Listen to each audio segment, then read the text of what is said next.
प्रिय विद्यार्थियों, मैं doctor Arun Vyas, associate professor geology, government Bangur college Didwana. आज के इस वीडियो व्याख्यान में हम जियोलॉजिकल वर्क ऑफ ग्लेशियर्स के टॉपिक पर अर्थात हिमनद के भूवैज्ञानिक कार्य विषयगत इस वीडियो व्याख्यान में पार्ट 2 के तौर पर आपके साथ चर्चा करूंगा। कल जो हमने वीडियो व्याख्यान राजकीय बांगड़ महाविद्यालय डीडवाना के यूट्यूब चैनल पर अपलोड किया, उसमें हमने geological work of glacier part 1 आपके साथ साझा किया था। उसी कड़ी में उसको आगे बढ़ाते हुए आज हम geological work of glacier part 2 के साथ इसी विषय पर आपके साथ जानकारी साझा करूंगा। एक बार फिर से हम ग्लेशियर्स क्या होते हैं उसको रिकॉल करेंगे। जैसा कि कल आपको बताया, ए thick ice mass that originate on land from the accumulation, compaction and recrystallisation of snow, यानी स्नो के लैंड पार्ट पर आइस मास के रूप में एक्युमुलेशन, कॉम्पैक्शन एंड रिक्रिस्टलाइजेशन से ग्लेशियर्स का निर्माण होता है। Agents of erosion, acquire, transport and deposit sediments, जैसा कि जियोलॉजिकल वर्क के रूप में हमने देखा, ग्लेशियर भी 3 तरह से काम करता है: erosion, transportation and deposition. Glaciers occupy 10% of the land area on this planet, the Mother Earth, and interrupts hydrological cycle by locking up water।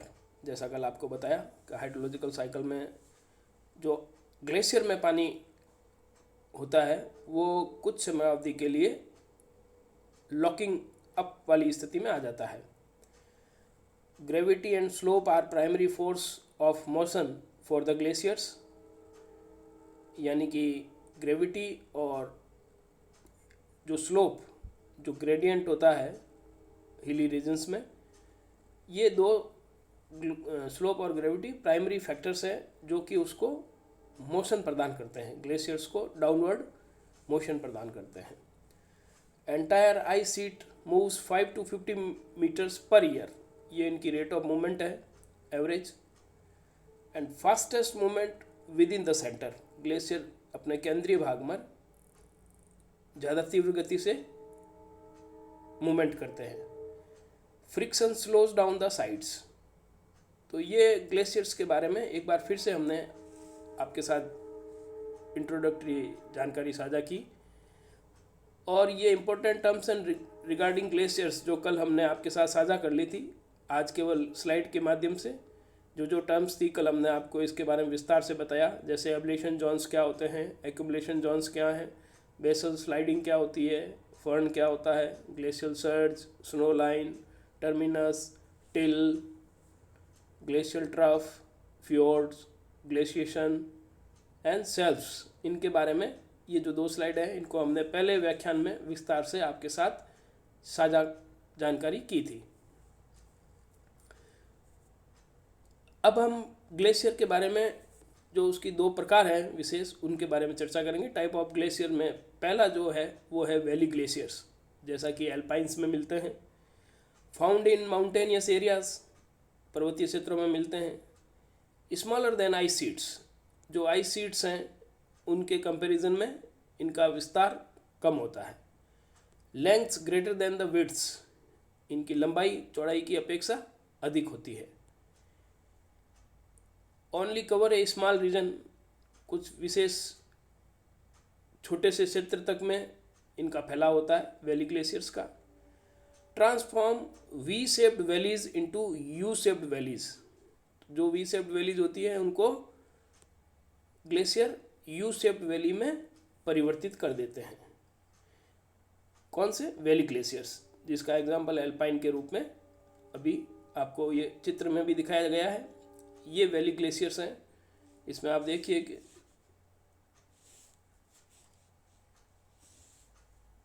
यहाँ ये ग्लेशियर वैली के बीच में अवस्थित है। एल्पाइन ग्लेशियर का ये खूबसूरत फोटोग्राफ। दूसरा जो होता है ग्लेशियर का टाइप, उसे हम आइस शीट्स कहते हैं, दूसरे शब्दों में जिसे हम कॉन्टिनेंटल ग्लेशियर्स बोलते हैं। लार्ज स्केल इनका एरिया कंपैरेटिवली, जैसा कि मैंने कहा, वैली ग्लेशियर से ज़्यादा होता है और cover 10% of the earth's land. Found in polar regions जैसे ग्रीनलैंड और अंटार्कटिका।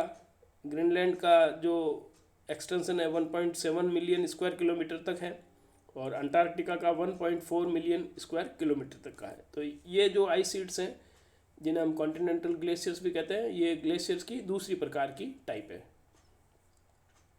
ये कॉन्टिनेंटल ग्लेशियर का एक फोटोग्राफ जिसमें इसका फैलाव हमें स्पष्ट नज़र आ रहा है।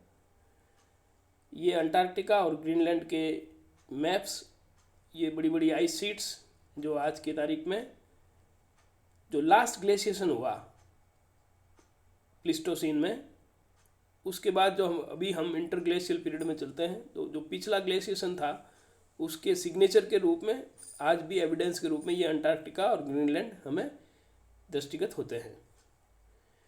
अब हम जो जियोलॉजिकल वर्क का पहला फंडामेंटल वर्क है ग्लेशियर का, इरोजनल प्रोसेसेस, उसके बारे में चर्चा करेंगे। Important erosional processes associated with glaciers include plucking, abrasion and bulldozing. तो ये इरोजन का जो कंसेप्ट है, किस तरह से 3 प्रकार से ग्लेशियर इसको करते हैं, वो है प्लकिंग, एब्रेजन एंड बुलडोजिंग। इसमें स्कीमेटिक डायग्राम के मार्फत ये समझाने का प्रयास किया गया है। यहाँ देखिए आप, प्लकिंग ये फ्लो डायरेक्शन और यहाँ पर ये एब्रेजन। तो किस तरह से प्लकिंग में, जैसे हम भौं की प्लकिंग करते हैं ना, इस तरह से ये उखाड़ता है। जिस पे ग्लेशियर जिस चट्टानों के ऊपर से फ्लो करता है तो ये मटेरियल को वहाँ से प्लक करता है। तो plucking and abrasion are most common, can form a landform called roche moutonnee. तो जो ओरिजिनल प्रोसेसेस में ग्लेशियर्स के द्वारा जब प्लकिंग और एब्रेजन की प्रक्रियाओं से जो इरोजनल प्रोसेस चलता है, उससे जो लैंडफॉर्म्स बनता है उसे हम रोचीमोटनी बोलते हैं। अगली स्लाइड में रोचीमोटनी के बारे में आपको ये दृश्य, इसमें आपको इरोजनल फीचर रोचीमोटनी दिखाया गया है। इरोजनल वर्क ऑफ ग्लेशियर्स, जैसे मैंने कहा, plucking, loosen and lift blocks of rock, pick करता है, छोटे छोटे टुकड़ों को हटाता है जगह से। जबकि abrasion, sediment in ice act as a giant sandpaper. जैसे सैंड पेपर से हम रगड़ करके किसी चीज़ को हटाते हैं, ठीक उसी तरह से यहाँ एब्रेशन में ग्लेशियर एक्ट करता है। Abrasion polish surface of rock smooth, this geomorphic feature is known as glacial polish. तो एब्रेशन में जब सतह इरोजन के द्वारा प्रभावित हो जाती है तो उसे हम ग्लेशियल पॉलिश बोलते हैं। Glacial melt water can have a light cloudy appearance and is called glacial milk. Creates rock floor very fine grain material, इतना क्रश हो जाता है कि बहुत सूक्ष्म महीन कण हो जाते हैं। क्रिएट्स स्ट्रिएशंस, धारियाँ बनती हैं।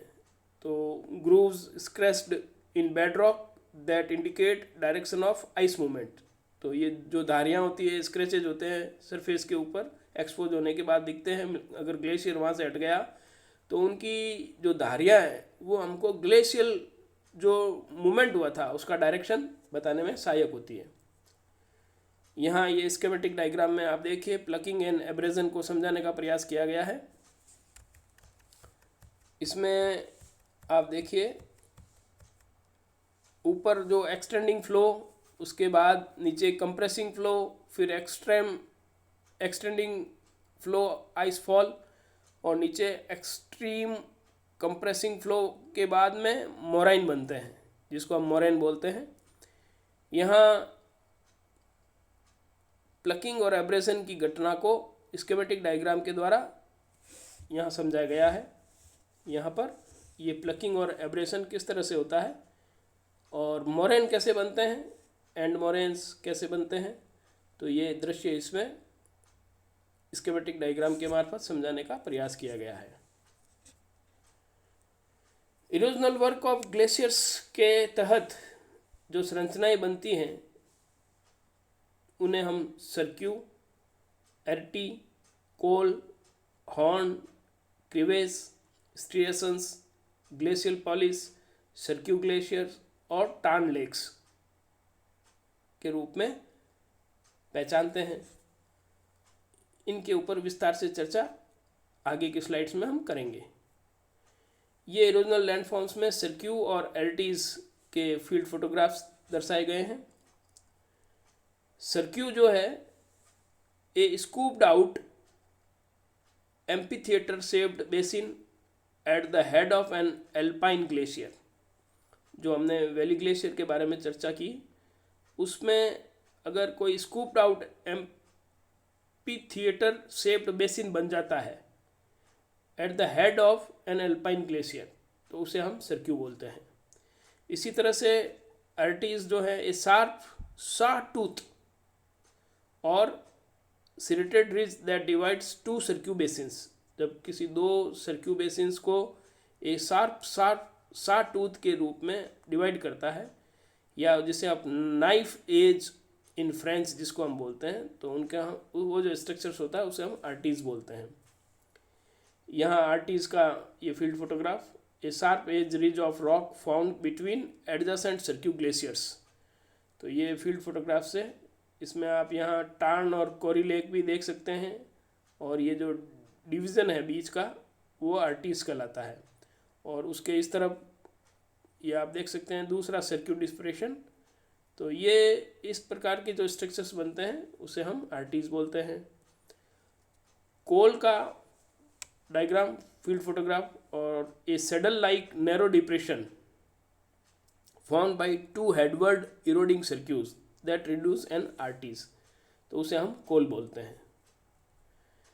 हॉर्न और सैडल यहाँ पर जैसे सींग जिसको बोलते हैं, a pyramidal sharp pointed peak that resulted when several circuitous glacier gorge an individual mountain summit from all sides।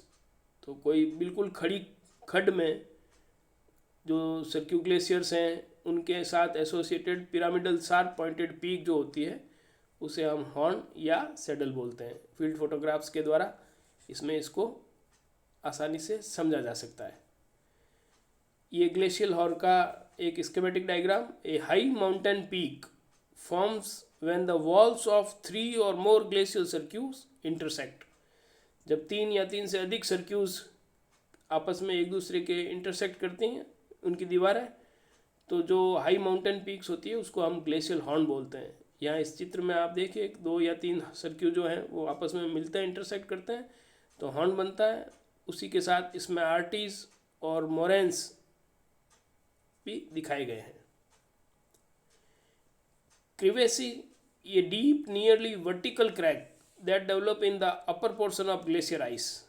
तो ग्लेशियर आइस में अपर पोर्शन में जो एकदम डीप नियरली वर्टिकल क्रैक्स जो डेवलप होते हैं उन्हें हम क्रीवेसिस बोलते हैं। ये फील्ड फोटोग्राफ्स नीचे इसको प्रदर्शित कर रहा है। इसी तरह से स्ट्रिएशंस यानी धाराएं जो उसके ऊपर खरोंचे बनती हैं, striations appear as scratches of various size on rock surfaces। और ये ग्लेशियर के मूवमेंट को भी, डायरेक्शन को भी इंगित करती है। नीचे फील्ड फोटोग्राफ में स्ट्रिएशंस रॉक की सरफेस पर स्पष्ट नज़र आ रहे हैं। ये ग्लेशियल पॉलिश जो एब्रेजन के कारण डेवलप हो जाती है सरफेस के ऊपर, तो इस चित्र में glacial polish abrasion polish surface of rock जो स्मूथ होती है उसके ऊपर इस तरह से नज़र आ रही है। फील्ड फोटोग्राफ्स में इसको दिखाया गया है। उसके बाद cirque glacier, a bowl shape depression carved out of a mountain by an alpine glacier. जो वैली ग्लेशियर होता है उसमें कार्विंग के कारण जो बाउल शेप डिप्रेशन बन जाता है उसे हम सर्क्यू ग्लेशियर बोलते हैं। यहाँ इसमें ये सर्क्यू ग्लेशियर्स वाला इलाका यहाँ स्पष्ट नज़र आ रहा है। और उसके अलावा valley glacier, medial moraines, lateral moraines, horn और एरिटीज़, ये सब इसमें दिखाए गए हैं। यहाँ ये एरिटीज़ दिखाए हैं, ये हॉर्न है, ये मोरैंस, ये लेटरल मोरैंस, ये मीडियल मोरैंस, ये वैली ग्लेशियर और ये यहाँ पर सर्क्यू ग्लेशियर। ये जियोमॉर्फोलॉजिकल फीचर्स किस तरह से ग्लेशियल रीजन में होते हैं वो स्कीमेटिक डायग्राम के द्वारा इसमें समझाया गया है। ये टार्न लेक, जो कि small lake that फिल्स the central depression in ए सर्क्यू, तो सर्क्यू के साथ एसोसिएटेड ये छोटी जो लेक होती है उसे हम टार्न लेक बोलते हैं। ये यू शेप्ड वैली, जो कि वी शेप्ड वैली को यू शेप्ड वैली में कन्वर्ट कर देता है। इसमें आप देखिए कि ये यू शेप वैली बनती है। प्रारंभ में इनिशियली ये वी शेप्ड होती है, धीरे धीरे ये यू शेप में कन्वर्ट हो जाती है। यहाँ ये हॉर्न दिखाई दे रहा है। तो ये geomorphological features which are associated with glacial erosion activities. ये फिजॉर्ड्स और सर्क्यू लेक्स। फिजॉर्ड्स के बारे में जब शुरुआत में आपको पहले लेक्चर में जब चर्चा की थी तो उसके बारे में जानकारी दी गई थी।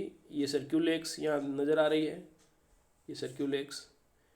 तो इस प्रकार से ये ग्लेशियल जियोलॉजिकल वर्क में जो इरोजनल वर्क है उसके साथ एसोसिएटेड लैंड फॉर्म्स के बारे में आज हमने इस व्याख्यान में आपके साथ चर्चा की।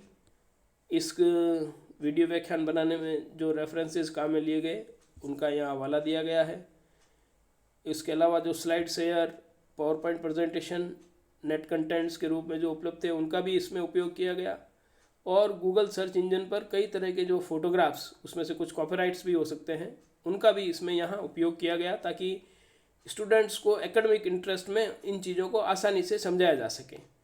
तो ये कोई कमर्शियल यूज़ नहीं है, प्योरली एकेडमिक इंटरेस्ट में इनका उपयोग किया गया है। तो उनको भी हाईली रेस्पेक्टफुल करते हुए हम यहाँ एक्नॉलेज कर रहे हैं। और जो इनके ऑनर्स हैं उनके प्रति साधुवाद। इस तरह से ये आज के इस व्याख्यान में हमने जियोलॉजिकल वर्क ऑफ ग्लेशियर्स के पार्ट 2 में जो इरोजनल एक्टिविटी के साथ एसोसिएटेड जियोमॉर्फोलॉजिकल फीचर्स बनते हैं उनके बारे में विस्तार से चर्चा की। विद्यार्थियों, जब तक कोरोना की वैक्सीन नहीं आती, कोविड-19 की इस महामारी के दौर में हमें बहुत सतर्क रहना है। सरकार की गाइडलाइंस के मुताबिक 2 गज की बना के रखें दूरी, मास्क है अभी ज़रूरी, और अपने आप को बार बार सैनिटाइज करते रहें, सतर्क रहें, सावधान रहें। घर बैठे अपने अध्ययन को अनवरत जारी रखें, यही मंशा हम लोगों की है। और उसी मंशा के अनुरूप आपके सिलेबस के हिसाब से जो महत्वपूर्ण टॉपिक्स हैं उनके ई कंटेंट PDF के रूप में, लेक्चर नोट्स के रूप में या वीडियो व्याख्यान के रूप में ई प्लेटफॉर्म्स पर आपके साथ साझा किए जा रहे हैं। ये जो वीडियो आपके लिए हमने राजकीय बांगड़ महाविद्यालय डीडवाना के YouTube चैनल पर अपलोड किया है, इसे बार बार देखें, सुने, समझे, पढ़ें। और जो असाइनमेंट हम आपको देते हैं इनको पढ़कर उनका उत्तर देने का प्रयास करें और अपनी पढ़ाई को अनवरत जारी रखें।